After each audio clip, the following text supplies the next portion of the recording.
Hello everyone, কেমন আছো তোমরা সবাই? আশা করি তোমরা সবাই খুব ভালো আছো আর আমিও খুবই ভালো আছি। তো চলো আজকে আরেকটা নতুন কেকের ডিজাইন নিয়ে তোমাদের সঙ্গে চলে এসেছি কথা বলতে। তো দেখো এটা একটা কার কেকের ডিজাইন। আমি এটা একটা রাউন্ড কেকের শেপের বানিয়েছিলাম। আর তারপর রাউন্ড কেকটাকেই কেটে আমি কার শেপ দিয়ে নিয়েছি। আর কার শেপ দিয়ে আমি কিছুক্ষণ ফ্রিজে সেট করে নিয়েছি প্রায় ১-১.৫ ঘন্টার মতন। যেহেতু ওটা কাটতে হয় অনেকটাই, তো ভালো করে এর জন্য শেপ দিয়ে নিতে হয়।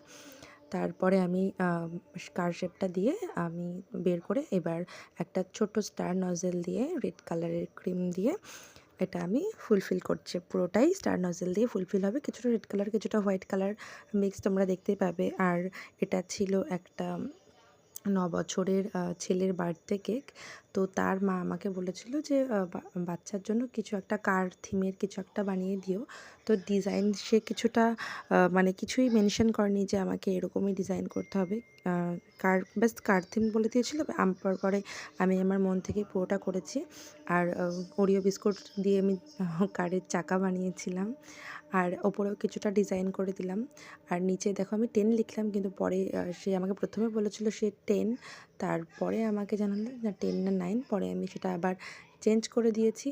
তো দেখো আমি পিঙ্ক কালারের ক্রিম দিয়ে কিছুটা ডিজাইন করে দিলাম সাইডে। পরে না আমার ভালো লাগেনি, তো কিছু পরে আবার দেখবে যে ব্লু কালার দিয়েও আমি কিছুটা করে দিয়েছি ওই পাশে জানলার কাজগুলোর ওখানে, কারণ ব্লু কালারের সঙ্গে ফুটছিল কালারটা, তার জন্য।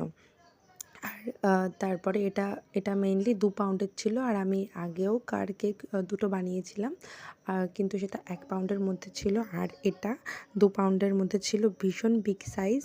তো পুরো কার কেকটা দেখলে কমপ্লিট হয়ে গেল। এবার কিছুটা আমি সাইডে ক্রিম দিয়ে সেটিং করে আমি এখানে নাম আর হ্যাপি বার্থডে লিখে দেবো। কিছুটা আমার ভিডিও ডিলিটও হয়ে গেছে, তো জানিও কেকের ডিজাইনটা তোমাদের কেমন লেগেছে।